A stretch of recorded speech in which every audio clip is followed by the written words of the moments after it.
Hello दोस्तों, general studies में आप सभी का स्वागत है। दोस्तों, कल मेरे द्वारा व्हाट्सएप ग्रुप, टेलीग्राम ग्रुप के माध्यम से एक प्रैक्टिस सेट करवाया गया था परीक्षा वाणी का, जो कि पहले 9 तारीख को करवाया जाना था, लेकिन उसने नहीं करवा पाया था। ठीक है, तो इसलिए मैंने इसको कल व्हाट्सएप ग्रुप और टेलीग्राम ग्रुप पर करवाया गया था। देखो, इसका मैं आपको सॉल्यूशन कराने जा रहा हूँ। तो इससे पहले जो भी चैनल पर नए, चैनल को सब्सक्राइब जरूर कर लें। ठीक है, और चैनल पर दोस्तों यदि आप नए हैं, पहली बार आए हैं, ठीक है, तो विजिट जरूर करें अंदर जाके, क्योंकि यहाँ पर आपको बहुत सारा मैटर उपलब्ध है ऑलरेडी। ठीक है, नया तो मिलता ही है, साथ ही जो पुराना मैटर है वो भी काफ़ी महत्वपूर्ण है, उसको भी देखिए। वहाँ से कई सारे प्रश्न पेपरों में आए हैं। ठीक है, पुराने प्रैक्टिस सेट का सॉल्यूशन देखिए, या फिर करंट अफेयर्स वगैरह जो आपको महत्वपूर्ण लगता है, ठीक है, उसको आप लोग यहाँ से देख सकते हैं। तो देखो, शुरू करते हैं। तो देखो, पहला प्रश्न है अल्मोड़ा स्थित। पहला प्रश्न देखो, निम्न कथनों पर विचार कीजिए। ठीक है, पूरा देखते हैं हम। निम्न कथनों पर विचार कीजिए। यहाँ से देखो, अल्मोड़ा स्थित लुइथाप गुफा में मानव को शिकार करते हुए तथा हाथों में हाथ डालकर नृत्य करते हुए दिखाया गया है। ठीक है, दूसरा कथन है पिथौरागढ़ स्थित बनकोट से 8 ताम्र मानव आकृतियां प्राप्त हुई हैं। और तीसरा ऑप्शन है लाखू गुफा अल्मोड़ा में सुयाल नदी के तट पर स्थित है, जहां से मानव और पशुओं के चित्र प्राप्त हुए हैं। ठीक है, ये 3 आपको कथन दिए गए हैं इसमें। और इसमें जानना ये है, आपसे पूछा यह गया है उपयुक्त कथनों के आधार पर सही विकल्प का चयन कीजिए। ठीक है, तो कौन सा विकल्प सही विकल्प है? कथन 1 सही है, या फिर कथन 2 व 3 सही है, या फिर सभी कथन सही है, या फिर सभी कथन गलत हैं? ठीक है, तो इसमें जो सही आंसर है वो ऑप्शन सी है। सभी कथन क्या है इसमें सही दिए गए हैं। ठीक है, सभी कथन सही हैं। तो यदि आपको, देखो, आप नए हैं, पहली बार यहाँ पर इस वीडियो को देख रहे हैं, यदि आपको इस पेपर का पीडीएफ चाहिए तो आप लोग टेलीग्राम ग्रुप, जो नीचे लिंक इसमें दिया गया है डिस्क्रिप्शन में, ठीक है, वहाँ से ज्वाइन करिए, वहाँ से आपको मिल जाएगा। ठीक है, देखो, अल्मोड़ा स्थित लुइथाप गुफा में मानव को शिकार करते हुए तथा हाथों में हाथ डालकर नृत्य करते हुए दिखाया गया, ये भी बिल्कुल सही कथन है। ठीक है, इसमें ये कथन बिल्कुल सही है। ठीक है, बनकोट से 8 ताम्र मानव करते हैं, ये भी सही है। और तीसरा जो कथन है लाखू गुफा अल्मोड़ा में सुयाल नदी के तट पर ही स्थित है। ठीक है, दलबेंड में स्थित है, यहाँ से पशु और मानव के चित्र प्राप्त हुए। ठीक है, ये भी सही। इसके अलावा देखो, अल्मोड़ा में और कौन कौन सी गुफाएं प्राप्त हुई हैं? एक है, देखो, पेटसाल। पेटसाल भी कहाँ है? अल्मोड़ा में है। ठीक है, फड़का नौली भी कहाँ है? अल्मोड़ा में। यदि प्रागैतिहासिक कालीन स्थलों की चर्चा करें, देखो, एक है नौला जेलंग। ठीक है, ये भी कहाँ है? अल्मोड़ा में। ठीक है, नौला जेलंग, ये भी कहाँ से प्राप्त हुआ है? अल्मोड़ा से भी प्राप्त हुआ है। ठीक है, तो ये आपने ध्यान रखना है। देखो, इसके आधार पर इसका कौन सा विकल्प सही हो जाएगा? कथन सी इसका बिल्कुल सही आंसर है। अब देखो, निम्न में से गलत कथन का चयन कीजिए। ऋग्वेद में उत्तराखंड क्षेत्र को देवभूमि एवं मनीषियों की पूर्ण भूमि कहा गया है। ठीक है, दूसरा ऑप्शन है ऐत्रेय ब्राह्मण में उत्तराखंड के लिए उत्तर कुरु शब्द का प्रयोग किया गया है। ठीक है, तीसरा ऑप्शन है स्कंद पुराण में उत्तराखंड क्षेत्र को खसदेश शब्द से संबोधित किया गया है। और चौथा ऑप्शन है पुराणों में प्राचीन कुमाऊं क्षेत्र को केदारखंड नाम से संबोधित किया गया। ठीक है, तो इसमें देखो कौन सा कथन गलत है, आपको ये बताना है। ठीक है, कौन सा कथन गलत है इसमें आपको ये बताना है। तो देखो, कथन 1 बिल्कुल सही है। ऋग्वेद में उत्तराखंड क्षेत्र को देवभूमि एवं मनीषियों की पूर्ण भूमि कहा गया है। ठीक है, ये बिल्कुल सही कथन है। दूसरा देखो, ऐत्रेय ब्राह्मण में उत्तर कुरु शब्द का ही प्रयोग उत्तराखंड के लिए किया गया, ये भी सही है। स्कंद पुराण वाला जो है, ठीक है, स्कंद पुराण में उत्तराखंड क्षेत्र को किस नाम से जाना गया है? स्कंद पुराण में जो नाम है वो है, देखो, उत्तरखंड। ठीक है, उत्तरखंड, ब्रह्मपुर और खसदेश। ठीक है, ध्यान रखिएगा, उत्तरखंड, ब्रह्मपुर और खसदेश। ठीक है, उत्तराखंड में जो नाम है उत्तराखंड का, उत्तरखंड, ब्रह्मपुर और खसदेश। तो बाकी देखो, पुराणों में कुमाऊं को क्या कहा गया है? कुमाऊं के लिए जो शब्द प्रयुक्त किया गया है पुराण में, स्कंद पुराण में, वो है, देखो, मानस खंड। ठीक है, मानस खंड के नाम से इसको संबोधित किया गया। तो इसके हिसाब से विकल्प डी इसका बिल्कुल गलत आंसर हो जाएगा। बाकी देखो 3 सही आंसर हैं। ठीक है, अगला देखो, निम्न कथनों में गलत कथन बताइए। राज्य के नैनीताल एवं बाड़वाला क्षेत्र से ईंटों पर उत्कीर्ण लेख प्राप्त हुए हैं। ठीक है, ये सही है बिल्कुल। बाड़वाला जो कि देहरादून में पड़ता है। ठीक है, देहरादून और नैनीताल से ईंटों पर उत्कीर्ण लेख प्राप्त हुए हैं, बिल्कुल सही है। ठीक है, राज्य में त्रिशूल लेख गोपेश्वर एवं बाड़ाहाट से प्राप्त हुए हैं, ये भी कथन सही है। ठीक है, ये भी कथन सही है। तथा बाड़ाहाट से प्राप्त त्रिशूल लेख में शंखलिपि का प्रयोग किया गया। बाड़ाहाट से शंखलिपि प्राप्त हुई, जो कि उत्तरकाशी में पड़ता है। ठीक है, इसके अलावा जो दूसरा त्रिशूल लेख है वो कहाँ पड़ता है? गोपेश्वर में, जिसमें देखो नागवंशी शासकों का नाम उत्कीर्ण है। ठीक है, तीसरा देखो, प्राचीन कालीन लेखों में ग्राम शासक को क्या कहा गया है? महत्तम। बिल्कुल सही है, ठीक है, ग्राम शासक को महत्तम कहा गया है। सेवक को भृत्य कहा गया, ठीक है। द्वार रक्षक को क्या कहा गया? प्रतिहार। इन्हें आपने ना याद रखना है, ठीक है। गढ़ रक्षक को कहा क्या क्या कहा गया है? कोटपाल। सेनानायक को बलाध्यक्ष, ठीक है। इसके अलावा देखो, कुलचारिक शब्द किसके लिए प्रयुक्त किया गया? तहसीलदार के लिए, जो कि पहले यूकेपीएससी ने एक बार पूछा भी है, ठीक है। कुलचारिक शब्द किसके लिए प्रयुक्त हुआ है? तहसीलदार के लिए। अगला देखो, उत्तराखंड पर शासन करने वाला प्रथम ऐतिहासिक राजवंश कुलिंद वंश है। ये कथन इसका क्या है? गलत है, ठीक है। प्रथम ऐतिहासिक राजवंश कौन सा है? कत्यूरी, ठीक है। प्रथम राजनीतिक शक्ति क्या है? कुलिंद। राजनीतिक शक्ति यदि आपको आता है, राजनीतिक शक्ति, ठीक है, प्रथम राजनीतिक शक्ति है वो है देखो कुलिंद वंश। लेकिन जो प्रथम ऐतिहासिक राजवंश है उत्तराखंड पर राज्य करने वाला, वो कौन सा है? कत्यूरी राजवंश, ठीक है। ये आपने ध्यान रखना है। अगला देखो, क्वेश्चन नंबर 4 है, राज्य में किस स्थान से यौधेय शासकों की मुद्राएं प्राप्त हुई हैं? ठीक है, यौधेय शासक, इनकी मुद्राएं कहाँ से प्राप्त हुई हैं? देखो, जौनसार बाबर क्षेत्र से, या फिर कालो का डांडा से, ठीक है, या फिर बाड़वाला से, या फिर विकल्प ए व बी दोनों। तो इसका विकल्प डी सही है, ठीक है, ए व बी दोनों, यानी कि जौनसार क्षेत्र से भी और कालो का डांडा से भी यौधेय शासकों की मुद्राएं उत्तराखंड में प्राप्त हुई हैं, ठीक है। इसके बाद देखो, कार्तिकेयपुर राजवंश के ताम्रलेख किस लिपि में प्राप्त हुए हैं? कुटिला लिपि, ब्राह्मी लिपि, खरोष्टी लिपि, या फिर शंख लिपि, ठीक है। तो जो पांचवें का सही आंसर हो जाएगा वो है देखो कुटिला लिपि।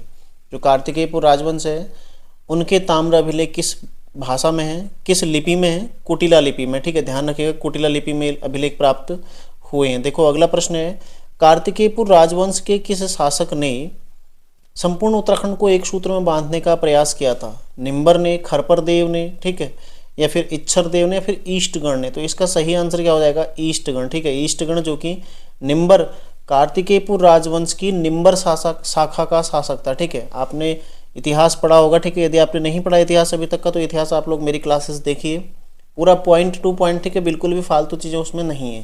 तो देखो, कार्तिकेयपुर राजवंश जो था वो 3 भागों में था, ठीक है। सबसे पहला इसमें कौन था? बसंत देव वंश, ठीक है, बसंत देव वंश। दूसरा कौन सा था? निम्बर देव वंश, ठीक है, निम्बर वंश। मतलब वंश पूरा एक ही था, लेकिन इसके अंतर्गत अलग अलग परिवार ने शासन किया इन्हीं के, ठीक है। और तीसरा कौन सा था इसमें? देखो, सलोलादित्य वंश, ठीक है, सलोलादित्य वंश। 3 वंश ने इसमें शासक किया था, बसंत देव वंश, निम्बर वंश और सलोलादित्य वंश, ठीक है। तो जो निम्बर वंश है, इस वंश का शासक, इस शाखा का शासक कौन था? ईष्टगण। इसके द्वारा उत्तराखंड को सर्वप्रथम एक सूत्र में बांधने का प्रयास किया गया था। साथ ही इसके द्वारा बागेश्वर में कुछ मंदिर, जागेश्वर में कुछ मंदिरों का निर्माण भी कराया गया था, ठीक है। अगला देखो, प्रश्न संख्या 7 है, नेपाल पर आक्रमण करने वाला प्रथम चंदवंशी शासक कौन था? ठीक है, वीणा चंद था, या फिर भारती चंद था, गरुड़ ज्ञान चंद था, या फिर वीर चंद था, ठीक है। तो कौन था नेपाल पर आक्रमण करने वाला प्रथम चंदवंशी शासक? भारती चंद, ठीक है, भारती चंद के द्वारा किया गया था। अगला देखो, अगला प्रश्न है, निम्नलिखित कथनों पर विचार कीजिए, ठीक है। कथन 1 है, राज्य की साक्षरता दर देश की औसत साक्षरता से अधिक है, ठीक है। राज्य की साक्षरता दर देखो कितनी है? 78.82%, ठीक है। और देश की कितनी है? 73%, ठीक है। सीधा इसको हम निकालते हुए चलते हैं। देखो अगला देखो, राज्य में सबसे कम महिला साक्षरता वाला जनपद हरिद्वार है। ये तो गलत हो जाएगा, क्योंकि सबसे कम महिला साक्षरता कहाँ है? उत्तरकाशी में, ठीक है, उत्तरकाशी में। कितनी है? 62% है ना, 62%।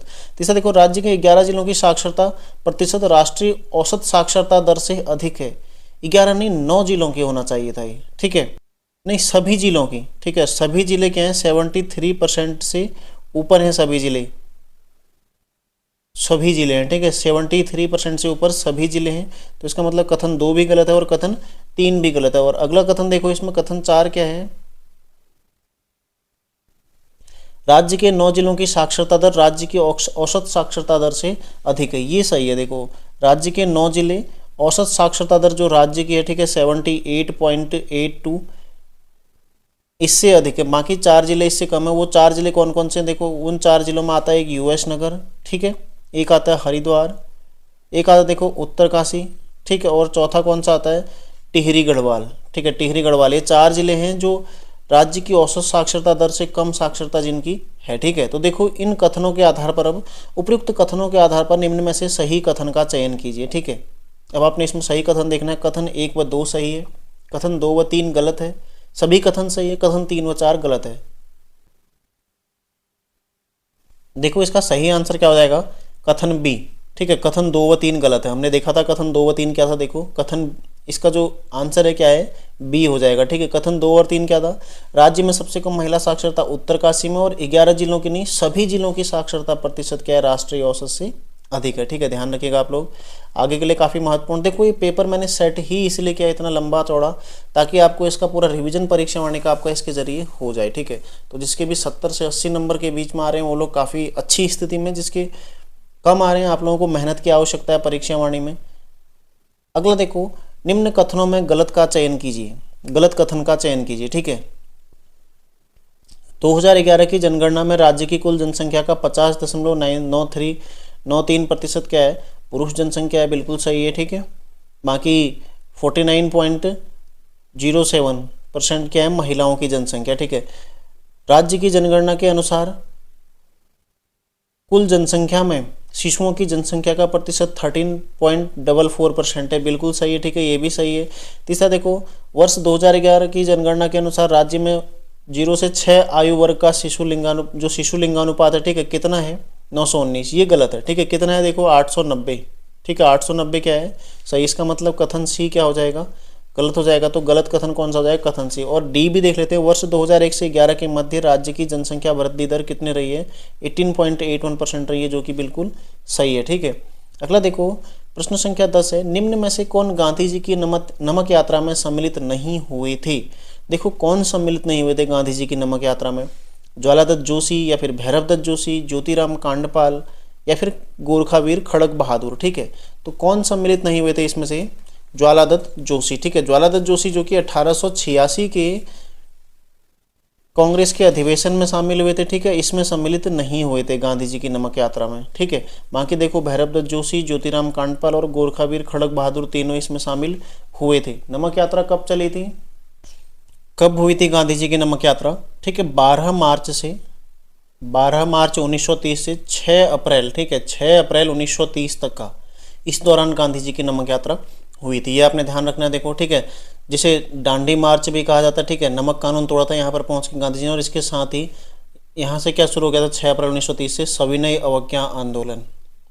ठीक है, सविनय अवज्ञा आंदोलन जो कि 1930 में हुआ था ना, तो डांडी मार्च के पश्चात ये शुरू हो गया था। तो 12 मार्च को गांधी जी ने ये यात्रा कहाँ से शुरू की थी, देखो साबरमती से।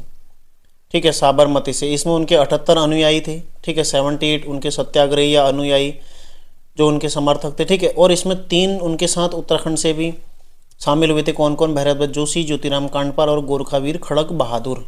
ठीक है, अगला देखो, कुली बेगार आंदोलन सर्वप्रथम कहाँ से शुरू हुआ। तो कुली बेगार की जो, हालांकि इससे पहले भी कुछ छुटपुट घटनाएं उत्तराखंड में हुई हैं, लेकिन जो मुख्यतः 1903 में, ठीक है 1903 में खवियाड़ी गांव पड़ता है कहाँ, लमगड़ा में, अल्मोड़ा में पड़ता है। ठीक है, अल्मोड़ा में यहाँ के ग्रामीणों द्वारा स्पष्ट रूप से कुली बेगार देने से इनकार कर दिया। ठीक है, 1903 की ये घटना है खवियाड़ी में। तो यहाँ पर लगभग 14-15 लोगों पर मुकदमा दर्ज हुआ था। ठीक है, उनका केस भी चला था काफ़ी लंबा, बाद में फिर कोर्ट ने भी माना था कि ये गलत है। ठीक है, इस तरह से तो कुली बेगार आंदोलन कहाँ से शुरू हुआ था, खवियाड़ी से 1903 में शुरू हुआ था। ठीक है, और खवियाड़ी कहाँ पड़ता है, अल्मोड़ा में।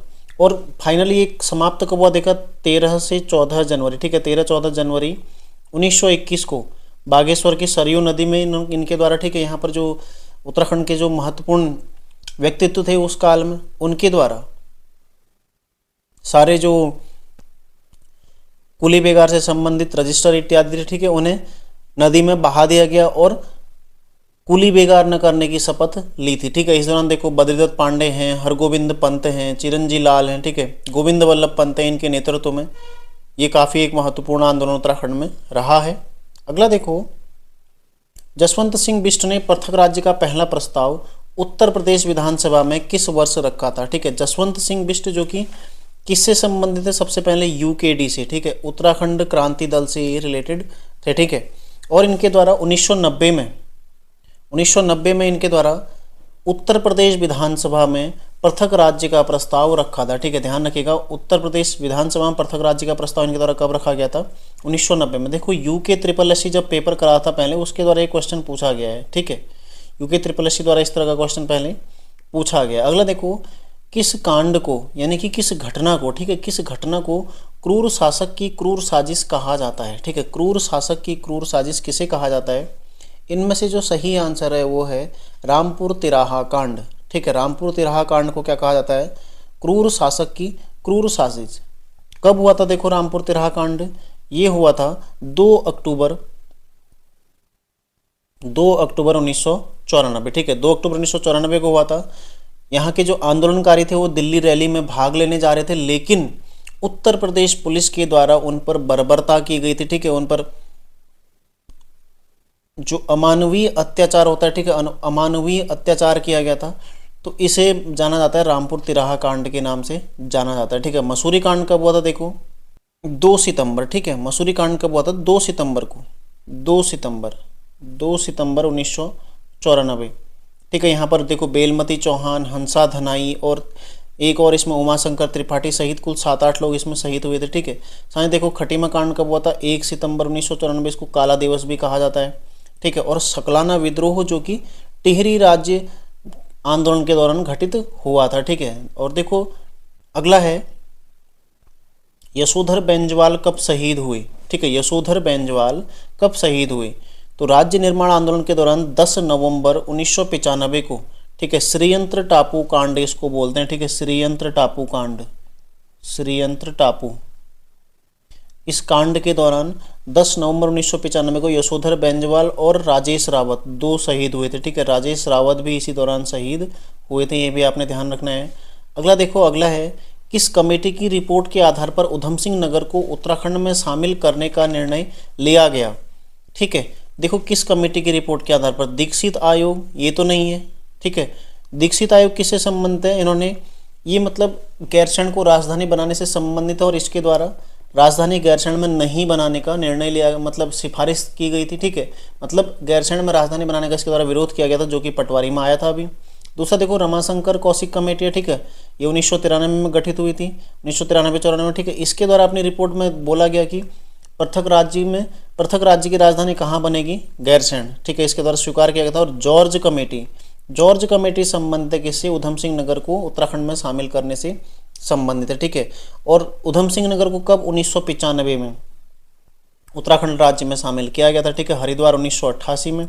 और लास्ट में जो 3 जिले बने देखो, एक है चंपावत। ठीक है, चंपावत है, बागेश्वर है और रुद्रप्रयाग। ये कब बने? 1997 में। वर्तमान में उत्तराखंड में कुल कितने जिले हैं? 13 जिले हैं। ठीक है, 13 जिले, जिसमें से 6 कुमाऊं मंडल में और 7 गढ़वाल मंडल में। ठीक है, ये भी आप लोगों ने ध्यान रखना है।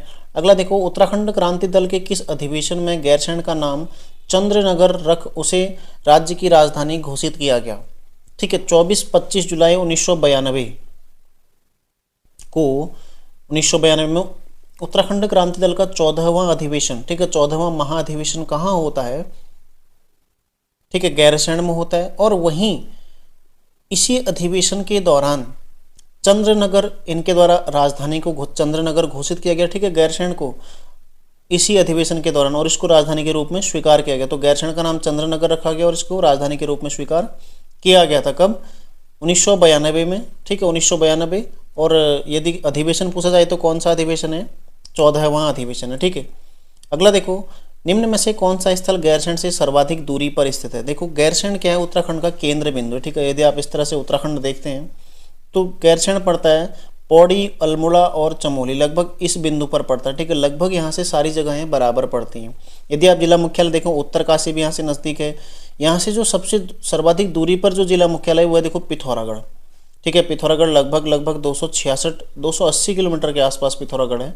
ठीक है, सर्वाधिक दूरी पर कौन स्थित है? पिथौरागढ़ ही स्थित है। ठीक है, ध्यान रखिएगा। बाकी देखो सारे जिला मुख्यालय यहाँ से लगभग बराबर, मतलब ये सभी के लिए सही स्थान पड़ता है। ठीक है, इस तरह से समझ लीजिए।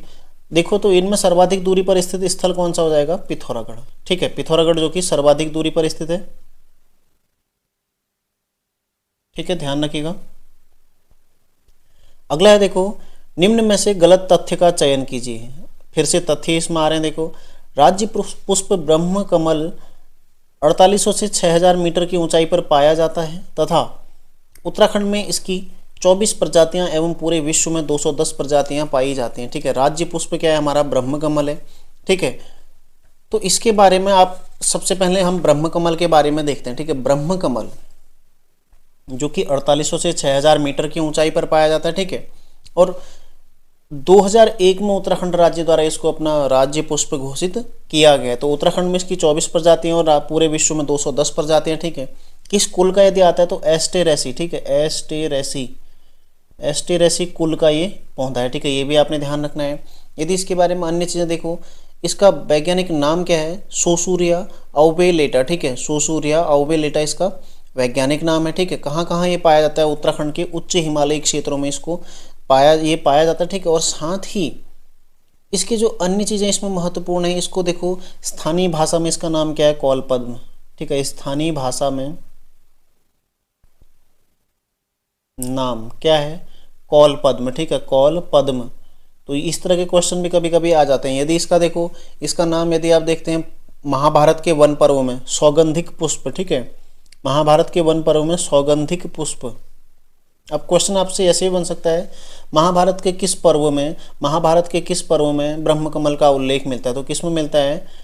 वन पर्व में। ठीक है, किस नाम से मिलता है? सौगंधिक पुष्प के नाम से। ठीक है, ये आपने ध्यान रखना है। इसके अलावा देखो, 70 से 80 मीटर इसके पेड़ की हाइट होती है और जुलाई से सितंबर के मध्य खिलता है। ठीक है, तो ब्रह्मकमल के बारे में देखो पूरा डिटेल हो गया। इसका मतलब कथन एक तो सही है। ठीक है, कथन दो देखते हैं। राज्य पक्षी मोनाल 2500 से 5000 मीटर की ऊंचाई पर पाई जाती है। ठीक है, ये भी सही है। इसको देखो क्या बोला था? हिमालयन मयूर। ठीक है, हिमालय का मयूर इसको कहा जाता है। ठीक है, राज्य पक्षी घोषित किया गया है। 2500 से 5000 मीटर की हाइट पर ये पाया जाता है। ठीक है, ये भी आपने ध्यान रखना है। और साथ ही इसका वैज्ञानिक नाम क्या है? लोफोफोरस इम्पीजेनस। ठीक है, लोफोफोरस इम्पीजेनस इसका वैज्ञानिक नाम है, ये आपने ध्यान रखना है। ठीक है, और इसकी देखो कुल 4 प्रजातियां इसकी मुख्य प्रजातियां। ठीक है, साथ ही मोनाल क्या है? एक मादा पक्षी है। ठीक है, मादा पक्षी। इसका नर पक्षी क्या होता है? डफिया। ये भी आपने ध्यान रखना है। ठीक है, मोनाल क्या है? मादा पक्षी है और इसका नर पक्षी क्या हो जाएगा? डफिया हो जाएगा। ठीक है, अगला देखो विकल्प सी क्या है इसमें? राज्य पशु कस्तूरी मृग 1600 से 4000 मीटर की 4400 मीटर की ऊंचाई पर पाया जाता। तो ये 1600 नहीं, ये 3600 मीटर से 4400 मीटर तक पाया जाता। ठीक है, 3600 मीटर से 4400 मीटर की हाइट पर ये पाया जाता है। कौन? राज्य पशु कस्तूरी मृग। ठीक है, ध्यान रखना है। कस्तूरी मृग की यदि चर्चा करें देखो तो विकल्प सी इसका क्या हो जाएगा? गलत हो जाएगा। ठीक है, कस्तूरी मृग जिसका वैज्ञानिक नाम क्या है? मास्कस काइसोगास्टर। ठीक है, इसे हिमालयन मस्क डियर भी कहा जाता है, ये भी आपने ध्यान रखना है। ठीक है, राज्य पशु इसको घोषित किया गया है। और उत्तराखंड में इस मृग की टोटल 4 प्रजातियां पाई जाती हैं। ठीक है, उत्तराखंड में इसकी टोटल 4 प्रजातियां पाई जाती हैं, ये भी आपने ध्यान रखना है। ठीक है, और इससे देखो जो कस्तूरी होता है वो केवल नर मृग में पाया जाता है। ठीक है, और एक बार में लगभग 30 से 45 ग्राम तक कस्तूरी प्राप्त की जाती है। ठीक है, जो विकल्प डी है देखो इसको भी चर्चा कर रहे थे, क्योंकि हमें विकल्प जो गलत विकल्प है वो पता चल चुका है कि विकल्प भी क्या है? गलत है। ठीक है, लेकिन विकल्प डी यदि देखें तो विकल्प डी क्या है? राज्य वृक्ष बुरांस 1500 से 44 मीटर की ऊंचाई पर पाया जाता है। ठीक है, तो ये बिल्कुल सही है। 1500 से 44 मीटर की ऊंचाई पर, 4000 मीटर की ऊंचाई पर ये पाया जाता है राज्य वृक्ष बुरांस। ठीक है, ये आपने ध्यान रखना है। और इसका वैज्ञानिक नाम क्या है? Rhododendron arboreum. ठीक है, ये भी आपने ध्यान रखना है। रोडोडेंड्रोन अर्बोरियम इसका वैज्ञानिक नाम है। ठीक है, अगला देखो प्रश्न संख्या 19 है, गलत तथ्य का चयन कीजिए। ब्रह्मकमल को महाभारत के वन पर्व में कौलपद्म कहा गया। अभी हमने चर्चा करी थी, नहीं, इसमें कौलपद्म नहीं कहा गया, इसमें क्या कहा गया? सौगंधिक पुष्प।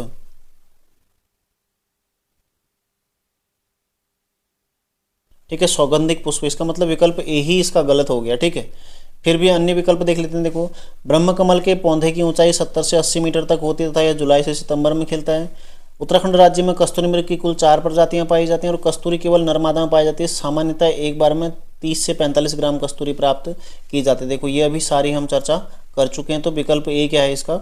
गलत हो जाएगा। प्रश्न संख्या 20 देखो, निम्नलिखित में से गलत तथ्य बताइए। राज्य में राजस्व पुलिस व्यवस्था ब्रिटिश काल से लागू है। ठीक है, ये पहला विकल्प हो गया। अंग्रेजी शासनकाल में कुमाऊं क्षेत्र में कुल 19 परगने तथा 125 पट्टियां थी। ठीक है, और तीसरा देखो, अंग्रेजी शासनकाल में गढ़वाल क्षेत्र में कुल 11 परगने तथा 86 पट्टियां थी।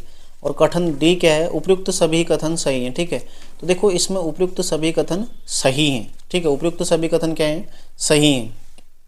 राजस्व पुलिस व्यवस्था जो कि 1874 से लागू है और लगभग 61% क्षेत्र पर लागू है, ठीक है।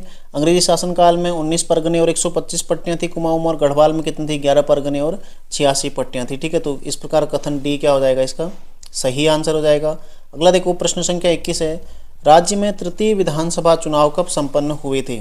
तो पहली डेट है देखो 14 फरवरी 2012, दूसरी डेट है 21 फरवरी 2012, तीसरी डेट है देखो 30 जनवरी 2012 और चौथी डेट है 15 फरवरी 2012।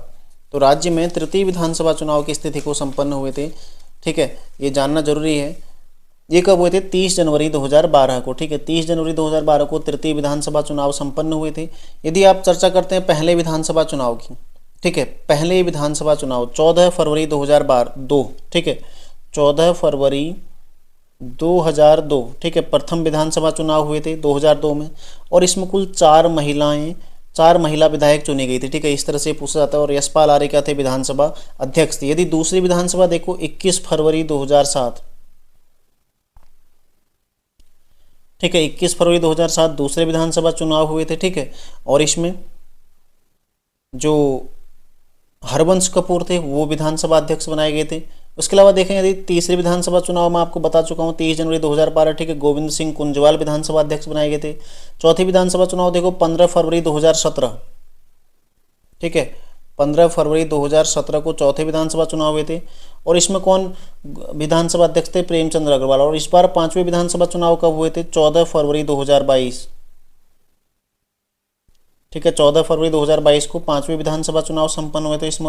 इसमें विधानसभा अध्यक्ष कौन है अभी, ऋतु खंडूरी, ठीक है, जो कि कोटद्वार से विधायक हैं, ये आपने ध्यान रखना, ठीक है। अगला देखो प्रश्न संख्या 22 है, प्रसिद्ध तांबा उत्पादक क्षेत्र धनपुर डोबरी, ठीक है, धनपुरा डोबरी किस जिले में पड़ता है, ठीक है। तो तांबा उत्पादक क्षेत्र धनपुरा डोबरी किस जिले में पड़ता है, पौड़ी गढ़वाल में, ठीक है, ध्यान रखिएगा। ये क्षेत्र किस में आता है, पौड़ी गढ़वाल में आता है, ठीक है। लेकिन तांबा उत्पादन के जो अन्य क्षेत्र हैं इनमें देखो जैसे नागनाथ पोखरी, ठीक है, धमेथी, धनपुर, मोहनखाल इत्यादि, ये सब कहाँ आते हैं, चमोली में आते हैं, ठीक है। और झिरोली कहाँ आता है, अल्मोड़ा में। और थैलीपाटन कहाँ आता है, बागेश्वर में आता है, ठीक है। ये भी आपने ध्यान रखना, जो कि सारे तांबा उत्पादन से संबंधित है। और सर्वाधिक तांबा यदि कहीं किसी जिले में होता है तो कौन सा है, चमोली है, ठीक है। लेकिन ताम्र नगरी किसको कहा जाता है, अल्मोड़ा को कहा जाता है, ये भी आपने ध्यान रखना है। झिरोली गांव एवं थैलीपाटन किस धातु के उत्पादन के लिए प्रसिद्ध हैं, झिरोली गांव और थैलीपाटन, ठीक है। झिरोली कहाँ पड़ता है, देखो अल्मोड़ा में, और थैलीपाटन कहाँ पड़ता है, देखो बागेश्वर में, ठीक है। ये किसके लिए प्रसिद्ध हैं, यदि चर्चा करें तो देखो किसके लिए हैं, देखो तांबे के लिए, ठीक है, तांबा उत्पादन के लिए प्रसिद्ध है। मतलब यहाँ पर सर्वाधिक मात्रा में तांबा होता है, ठीक है, ये भी आपने ध्यान रखना है। अगला देखो, राज्य के किस जनपद में सर्वाधिक मात्रा में मैग्नेसाइट प्राप्त होता है, ठीक है। मैग्नेसाइट किस जिले में सर्वाधिक मात्रा में प्राप्त होता है मैग्नेसाइट, ये है चमोली जिला, ठीक है। चमोली जिले में सर्वाधिक मात्रा में राज्य में मैग्नेसाइट प्राप्त होता है, ठीक है, ये भी आपने ध्यान रखना है। अगला देखो, अगला प्रश्न है, राज्य के तराई क्षेत्र की मिट्टी में किन तत्वों की कमी पाई जाती है, ठीक है। जो तराई क्षेत्र की मिट्टी है, मतलब तराई की मिट्टी है, उसमें किन तत्वों की कमी पाई जाती है, देखो इनमें नाइट्रोजन एवं फास्फोरस, ठीक है। विकल्प 20 का सही आंसर है, नाइट्रोजन और फास्फोरस की कमी पाई जाती है। यदि राज्य की मिट्टी देखें, मतलब पर्वतीय जो मृदा है, जो वनीय मृदा है, जंगल की जो मृदा है यहाँ पर, मतलब मुख्यतः पूरा पर्वतीय क्षेत्र ही तो है। देखो 86% यहाँ पर्वत है, मतलब पर्वतीय क्षेत्र है। तो इस क्षेत्र में किस चीज़ की कमी पाई जाती है, ये भी आपको पता होना चाहिए, चूना एवं फास्फोरस की, ठीक है, चूना एवं फास्फोरस की। तो कई सारे बच्चों ने इसको उपयुक्त सही कर दिया होगा, लेकिन वो गलत हो गया। मैंने यहाँ पर पूछा देखो तराई क्षेत्र की मिट्टी में, ठीक है। यदि मैं पर्वतीय क्षेत्र या फिर राज्य की औसत मिट्टी में कौन सी कमी, तब चूना एवं फास्फोरस। लेकिन तराई क्षेत्र में कौन सी पाई जाती है, नाइट्रोजन एवं फास्फोरस की कमी पाई जाती है, ठीक है। अगला देखो, निम्न में से कौन सी रबी की फसल है, ठीक है। रबी की फसल कब से कब तक होते हैं, देखो अक्टूबर से अप्रैल तक मान लो, ठीक है, अक्टूबर से अप्रैल या फिर मार्च अप्रैल तक का कौन सी फसल है जो रबी की फसल है, झंगोरा, ठीक है। झंगोरा तो कब होता है, बरसात में होता है। उड़द भी बरसात में होता है, ठीक है, और चौलाई भी बरसात में होता है, ठीक है। तो झंगोरा, उड़द और चौलाई सब बरसात में होते हैं। एक मटर है, देखो मटर किसके साथ होता है, गेहूं के साथ। इस तरह से याद रखो, मटर कब होता है, गेहूं के साथ होता है। और गेहूं किस दौरान होते हैं, देखो गेहूं अक्टूबर नवंबर में बोए जाते हैं और मार्च अप्रैल में इसकी फसल तैयार होती है, ठीक है। तो इस तरह से कौन सी हो जाएगी रबी की फसल, मटर हो जाएगी, ठीक है, ध्यान रखिएगा। अगला प्रश्न देखो, चाय उत्पादन हेतु किस प्रकार की जलवायु की आवश्यकता होती है, ठीक है। चाय उत्पादन हेतु किस प्रकार की जलवायु की आवश्यकता होती है, आर्द्र एवं उष्ण जलवायु, शुष्क जलवायु, या फिर मानसूनी जलवायु, या फिर शीतोष्ण जलवायु। तो किस प्रकार की जलवायु की आवश्यकता होती है चाय उत्पादन हेतु, तो इसका सही आंसर हो जाएगा देखो आर्द्र एवं उष्ण जलवायु, ठीक है। ये जो विकल्प ए है ये इसका सही आंसर है, आर्द्र एवं उष्ण जलवायु, ठीक है, मतलब जिसमें नमी भी हो और जो गर्म भी हो, ठीक है, इस तरह की जलवायु। अगला देखो, राज्य में किस वर्ष कृषि उत्पादन विपणन बोर्ड का गठन किया गया, तो किस वर्ष किया गया था, ये दिसंबर 2000 में, ठीक है, दिसंबर 2000 में इसका गठन किया गया था, ठीक है। मंडी परिषद भी इसको कहा जाता है, ठीक है, मंडी परिषद जिसको बोला जाता है, इसका गठन कब किया गया था। तो क्वेश्चन ऐसे भी बन सकता है अगली बार आपसे कि राज्य में किस वर्ष मंडी परिषद का गठन किया गया था, तो कब किया गया था, 2000 में किया गया था, ठीक है, या फिर कृषि उत्पादन विपणन बोर्ड इसको कहते हैं। देखो अगला प्रश्न है, 2011 की जनगणना के अनुसार किन जनपदों में 2011 की जनगणना की अपेक्षा 2001 की जनगणना की अपेक्षा वृद्धि हुई। तो ये प्रश्न थोड़ा अपूर्ण है, मतलब पूरा नहीं है, ठीक है। इसमें जो होना चाहिए था 10 की वृद्धि दर, जो मेरा पूछने का उद्देश्य था वो तो 10 की वृद्धि दर में पूर्व की अपेक्षा वृद्धि दर्ज की गई है, ठीक है। यहाँ पर 10 की वृद्धि दर भी इसमें होना चाहिए था प्रश्न में। तो प्रश्न इस तरह से हो जाएगा, ठीक है, 2011 की जनगणना के अनुसार किन जनपदों में 2001 की जनगणना की अपेक्षा 10 की वृद्धि दर में वृद्धि दर्ज की गई है, ठीक है। तो देखो जो वृद्धि दर्ज की गई है 10 की वृद्धि दर में वो है देहरादून और हरिद्वार, ठीक है। यहाँ पर 10 की वृद्धि दर में वृद्धि दर्ज की गई है, ठीक है। हाल ही में मेरे द्वारा परीक्षावाणी आपको करवाया गया था, तो उसमें मैंने आपको पूरा ये करवा रखा है जनसंख्या भी, ठीक है। जिसने नहीं देखा देख लीजिएगा। देखो परीक्षावाणी सीरीज आप लोग जरूर पढ़ें, यदि आप लोगों ने अभी तक नहीं पढ़ा है तो परीक्षावाणी सीरीज आप लोग जरूर देखें, आपको बहुत ज़्यादा उससे फ़ायदा होगा, क्योंकि बहुत डीपली और बहुत अच्छे तरीके से मेरे द्वारा उसमें आपको समझाया गया, ठीक है। बार बार आपको रट्टा मारने की, बार बार किताब खोलने की जरूरत पड़ेगी ही नहीं कभी, ठीक है। एक बार समझ लो अच्छे से, उसके बाद आपको कोई दिक्कत नहीं होने वाली है। 10 की वृद्धि दर की देखो यदि चर्चा करें, सर्वाधिक 10 की वृद्धि दर वाला जिला कौन सा है, उधम सिंह नगर, और सबसे कम है पौड़ी गढ़वाल, ठीक है। पौड़ी और अल्मोड़ा माइनस में, ये आप सब जानते हैं। लेकिन 2001 की अपेक्षा 2011 में क्या स्थिति है, उधम सिंह नगर माइनस में रहा है, ठीक है। देखो पहले 2001 में 33.60, ठीक है, ये उसका परसेंटेज था 10 की वृद्धि दर का, और यहाँ कितना रहा 2011 में 33.45, मतलब पहले की अपेक्षा कमी आई ना, है सर्वाधिक राज्य में 33 किसी भी जिले की नहीं है, लेकिन पूर्व की अपेक्षा इसमें कमी आई है। देखो पूर्व में 60 था, यहाँ 45 हो गया। ऐसे ही जो केवल 2 जिले हैं हरिद्वार और देहरादून, यहाँ बढ़ोतरी हुई है, और बाकी सारे जिलों में कमी आई है पूर्व की अपेक्षा, ठीक है। भले ही वो सर्वाधिक हो सबसे कम हो, लेकिन पूर्व की अपेक्षा इनमें कमी दर्ज की गई, ठीक है। और देहरादून और हरिद्वार ऐसे जिले हैं जहाँ पूर्व की अपेक्षा वृद्धि दर्ज की गई है। अगला देखो, जनघनत्व के आधार पर निम्न जनपदों को अवरोही क्रम में व्यवस्थित कीजिए। जनघनत्व के आधार पर, ठीक है, जनघनत्व 1 वर्ग किलोमीटर में कितने लोग रहते हैं, ठीक है, ये क्या है जनघनत्व होता है। तो इसके आधार पर देखो उधम सिंह नगर का जनघनत्व कितना है, हर किसी का हमें पहले देखना पड़ेगा। उधम सिंह नगर का कितना देखो 649, ठीक है। हरिद्वार का कितना है 801, तो आप सभी जानते हैं, ठीक है। देहरादून का कितना है 549, ठीक है, देहरादून का 549 है। नैनीताल का कितना है देखो, नैनीताल का यदि जनघनत्व आपसे पूछा जाता है 225, ठीक है, और अल्मोड़ा का कितना है 198, ठीक है, 198 जनघनत्व। अब देखो सबसे ज़्यादा किसका, हरिद्वार का, यानी कि 2 पहले आ जाएगा, ठीक है, पहले 2 आएगा। फिर देखो किसका है, उधम सिंह नगर का है 649, 2 1, फिर 3 आ जाएगा, ठीक है, फिर 4 और 5, 2 1 3 4 5। तो इस प्रकार इसका विकल्प सी क्या हो जाएगा, सही हो जाएगा, ठीक है। ध्यान रखिएगा विकल्प सी इसका क्या है, सही आंसर है। यदि राज्य में सबसे कम जनघनत्व की चर्चा करें तो कौन है, उत्तरकाशी, और सर्वाधिक कौन है, उधम सिंह नगर। और पूर्व की अपेक्षा जिनमें कमी आई है वो 2 जिले कौन कौन से हैं, अल्मोड़ा और पौड़ी, ठीक है। सर्वाधिक कमी अल्मोड़ा में आई है, जहाँ 3 की कमी, पहले 201 था, इस बार 198 था, ठीक है, 2011 में। अगला देखो, निम्न में से किस जनपद का लिंगानुपात राष्ट्रीय औसत से कम है। राष्ट्रीय औसत पर लिंगानुपात कितना है 943, और राज्य का कितना है 963, ठीक है। तो इसमें से कौन सा ऐसा जिला है जिसका लिंगानुपात राष्ट्रीय औसत से कम है, वो है देखो नैनीताल, जिसका कितना है 934, ठीक है, इसका लिंगानुपात कितना है 934। तो राष्ट्रीय औसत से क्या है, ये कम है।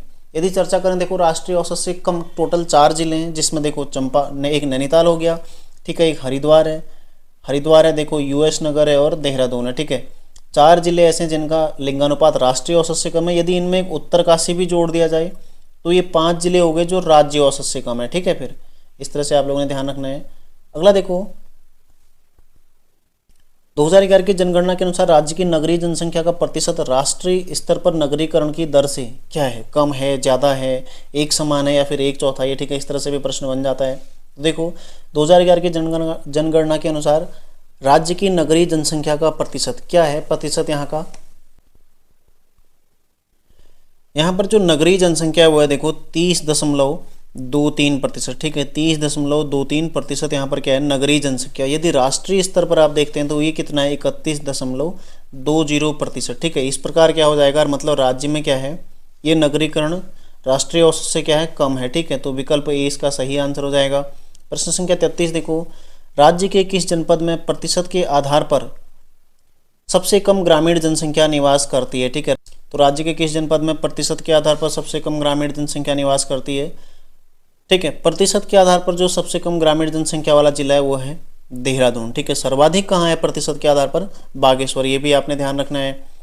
अगला देखो 2011 की जनगणना के अनुसार राज्य की कुल कितनी प्रतिशत जनसंख्या ग्रामीण अधिवासों में निवास करती है, ठीक है। वही प्रश्न आ गया देखो।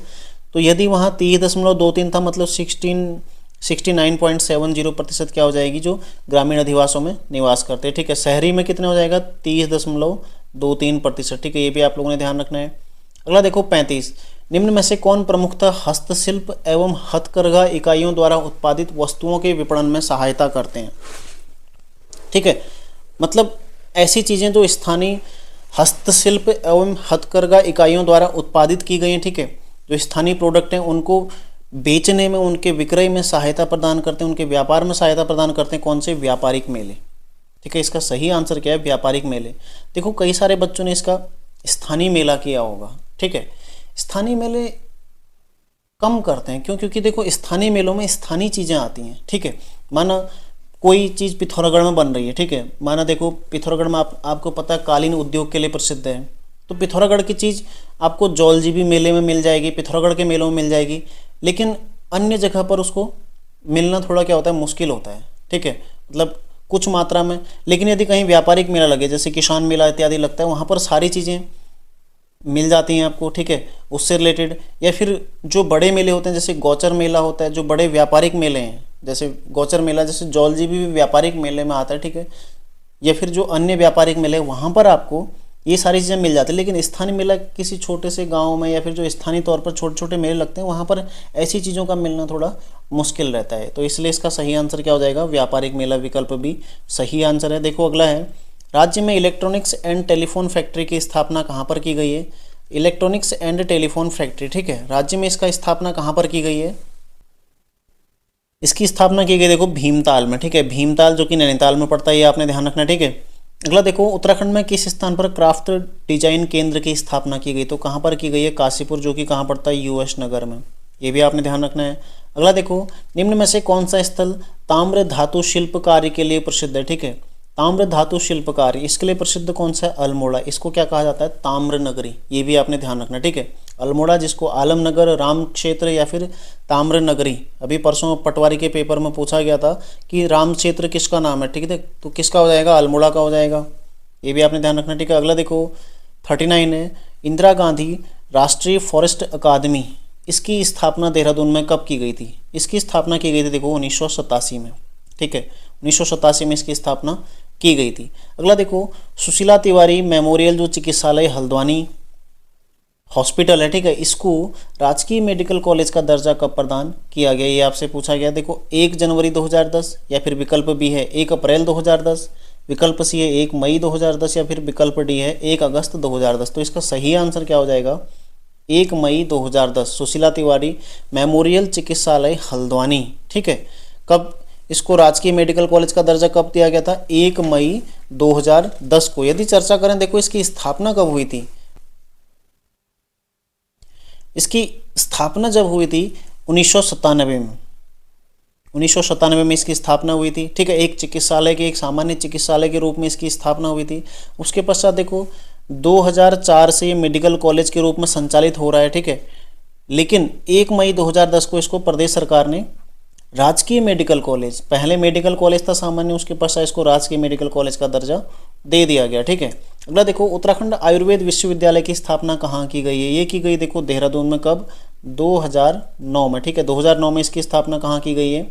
देहरादून में की गई, ठीक है। ये भी आपने ध्यान रखना। अगला देखो, निम्न में से कुमाऊं क्षेत्र की किस बोली में तिब्बती प्रभाव दिखाई देता है? ठीक है, कुमाऊं क्षेत्र की कौन सी बोली है जिसमें तिब्बती प्रभाव दिखाई देता है? देखो, कुमाऊं क्षेत्र की यदि कुमाऊं में अलग अलग 4 वर्गों में इसको हम 4 वर्गों में बांटा, ठीक है। 4 वर्गों में कुल 12 उपबोलियों में कुमाऊनी बोली को बांटा गया है, जिसमें देखो पहला आता है जो पिथौरागढ़ का वाला एरिया है, ठीक है, जिसमें जो ए कुमाऊनी वर्ग में आता है कुमैया, सौर्याली, सीराली और अस्कोटी बोलियां उसमें दिखती हैं, ठीक है। दूसरा आता है देखो पश्चिमी कुमाऊनी वर्ग, इसमें देखो खस पराजिया जो कि पटवारी में पूछा गया था, ये ऑप्शन आया था वहाँ पर आपको, ठीक है। पछाई, ठीक है, जो कि अल्मोड़ा के आसपास बोली जाती है, गढ़वाल की सीमा तक।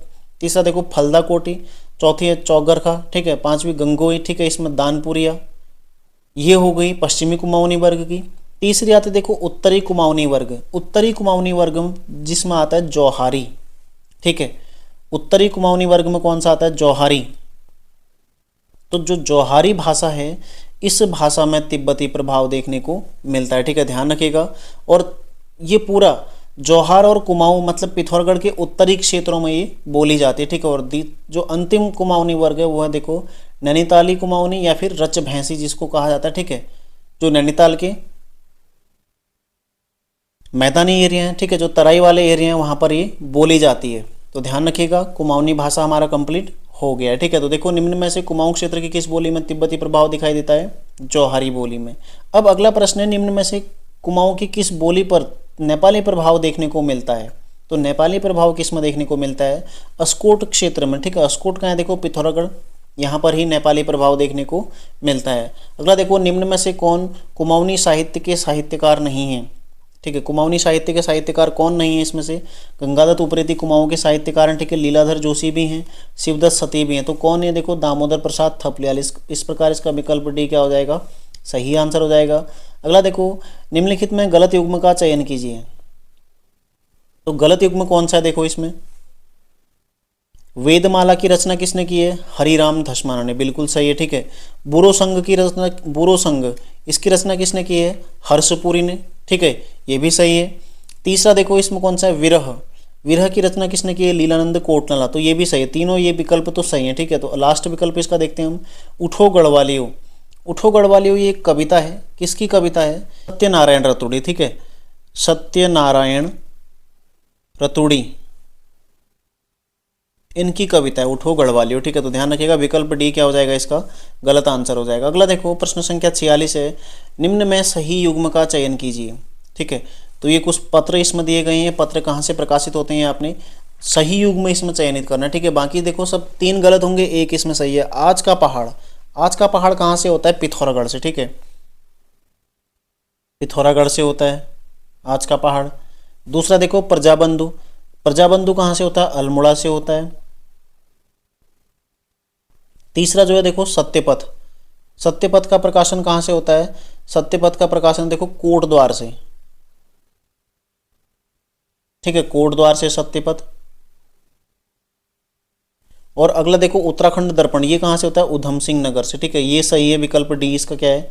सही है। बाकी देखो ये 3 गलत हैं, इन तीनों को आपने इस तरह से मैच कर लें। यदि नैनीताल से बात करें, देखो नैनीताल से कौन कौन से होते हैं? एक पहाड़ और एक उत्तरा। यदि आप आज का पहाड़ और मध्य हिमालय देखते हैं, कहाँ से हैं? ये पिथौरागढ़ से हैं। अल्मोड़ा से कौन है? पूर्वासी, ठीक है। देहरादून से कौन सा है? देखो उत्तराखंड दर्शन, उत्तराखंड दर्शन, ठीक है। बाकी पर्वतजन, युगवाणी, धाद, ये सब कहाँ से हैं? देहरादून से हैं। बाकी यदि आप पौड़ी से देखते हैं, देखो उत्तराखंड संस्कृति, राष्ट्रीय ज्वाला, अंतर ज्वाला इत्यादि ये सब कहाँ से होते हैं? पौड़ी से होते हैं, ठीक है, ध्यान रखिएगा। अगला प्रश्न देखो, गोविंद बल्लभ पंत के संबंध में निम्न में से कौन सा कथन असत्य है? तो कौन सा कथन इसमें गलत? देखो जवाहरलाल नेहरू द्वारा गोविंद बल्लभ पंत को हिमालय पुत्र की उपाधि दी गई थी, ये बिल्कुल सही है, ठीक है। हिमपुत्र और धरती पुत्र किसको कहा जाता है? वो थे हेमवती नंदन बहुगुणा, लेकिन हिमालय पुत्र किसको कहा जाता है? गोविंद बल्लभ पंत को, ठीक है, ये आपने ध्यान रखना है। इनका जन्म कब हुआ था? 10 सितंबर 1887, ठीक है, 10 सितंबर 1887 तब इनका जन्म हुआ था 10 सितंबर 1887 को, ये आपने ध्यान रखना है। ठीक है। भारत छोड़ो आंदोलन के दौरान 9 अगस्त 1942 को इन्हें गिरफ्तार किया गया था और कहाँ रखा गया था? अहमदनगर किले में रखा गया था, ये भी सही है। ठीक है। ये 1955 तक उत्तर प्रदेश के मुख्यमंत्री रहे थे, नहीं 1954 तक ही रहे थे, 1946 से 1954। ठीक है। यहाँ तक कि यूपी के मुख्यमंत्री रहे थे और उत्तर प्रदेश के पहले मुख्यमंत्री गोविंद वल्लभ पंत ही थे।